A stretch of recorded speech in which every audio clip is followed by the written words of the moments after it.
Hey there, my wedding planning friends, and welcome back to my channel. If this is your first time here, thanks so much for clicking on my video. I'm Emily Summer. I'm a wedding planner based in Montana, and I make weekly videos on wedding planning tips and advice. So today's video, we are talking all about wedding officiants. So kind of breaking down what goes into being a wedding officiant and how to choose the right one for you.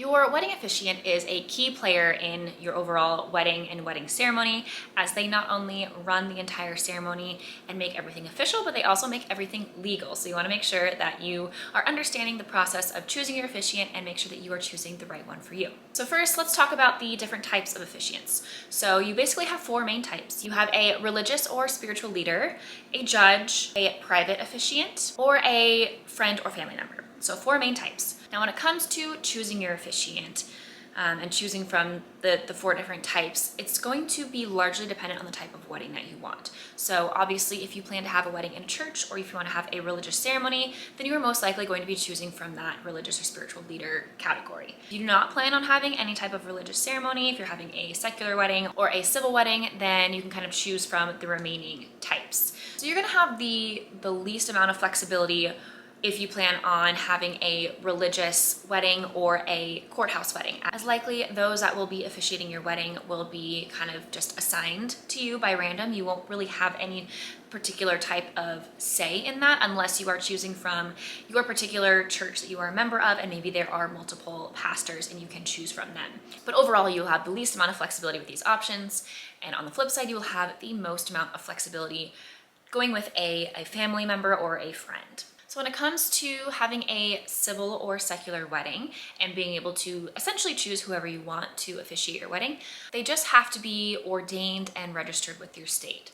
Now, I will say a little precursor, side note, the process and the requirements and the details that go into becoming ordained as well as filing your marriage license do vary slightly from state to state. So just make sure that you are researching what is required by the state that you are getting married in, and when it comes to having somebody be ordained and be able to perform your ceremony, so that you are making sure that you are checking all the boxes and that they are doing it the proper and legal way. If you're choosing between a friend or family member and a professional officiant, there are kind of some pros and cons between each. So let's talk about having a personal connection, a family member or a close friend as your officiant. So obviously the pros are pretty obvious. Having a family member or a close friend is going to be able to tie in a lot of personal stories. They're going to know you as individuals and as a couple and be able to use that in their overall ceremony script, which is always a nice touch and something to have at a wedding. You will also likely be involved in that process a lot more as far as coming up with that script and going over it with your whoever is planning on officiating your wedding and going over it with them ahead of time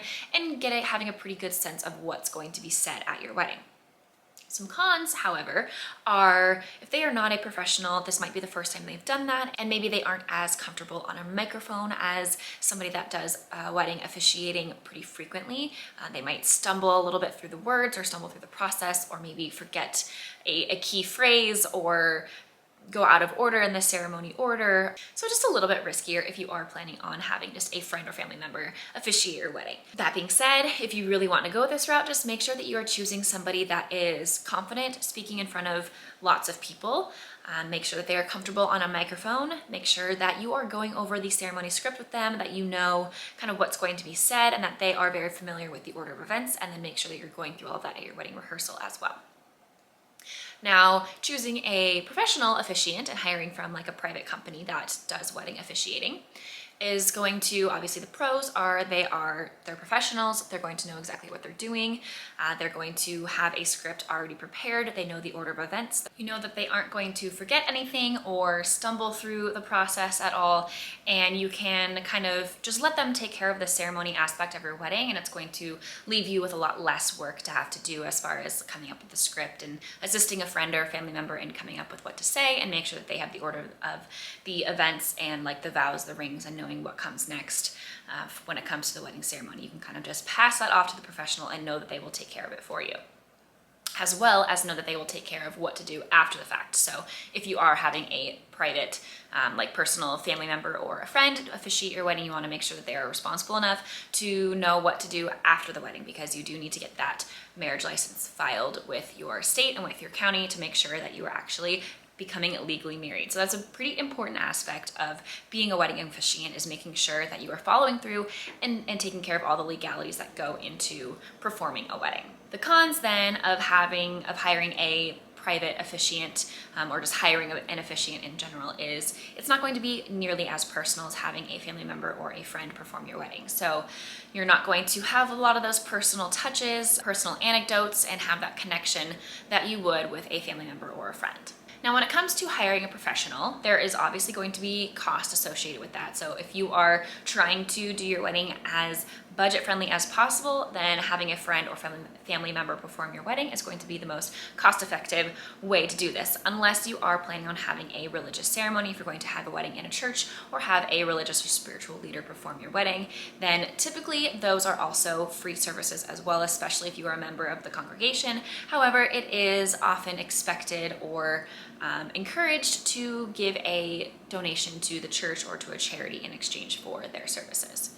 Now, if you are hiring a private officiant, then there's obviously a cost associated with that, and this varies a lot depending on your location, depending on the location specifically of your wedding, the actual venue location, how many guests are going to be involved, as well as the type of ceremony you're having, the length of the ceremony. So it's a fairly wide range of cost, but typically ranges from about $250 to $800, again, depending on where you are, what the location of the wedding is, if there's travel fees associated with that and whatnot. So do expect some chunk of money when it comes to hiring a professional officiant. Now, some tips when it comes to hiring a professional. You want to make sure that you are interviewing them, and likely you want to interview or speak to more than one. If this is your first wedding, you probably have never spoken to an officiant before or interviewed an officiant, so you might not even know what you're looking for or how to compare one to another. So make sure that you're speaking with at least more than one. That way you will have a little bit of a reference point to see who you connect with better, who asks better questions, and who you just feel a little bit more comfortable with.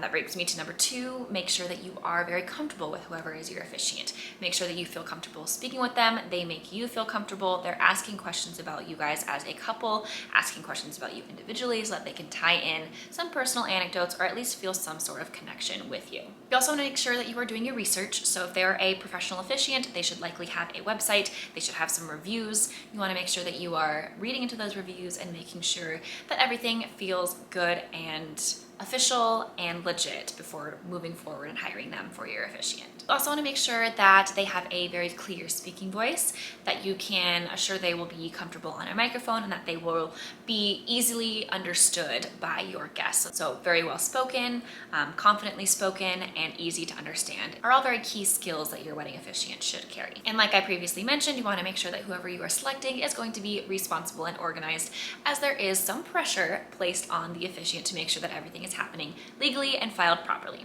And like I mentioned previously, there are requirements that vary state to state, so just make sure that you're doing your research overall when it comes to either getting ordained or hiring a private officiant, and then what comes after your wedding ceremony as far as filing your marriage license, so that you make sure you're doing everything properly. Hopefully you found this video helpful. If you did, please like and subscribe to get weekly videos on wedding planning tips and advice, and we'll see you next week.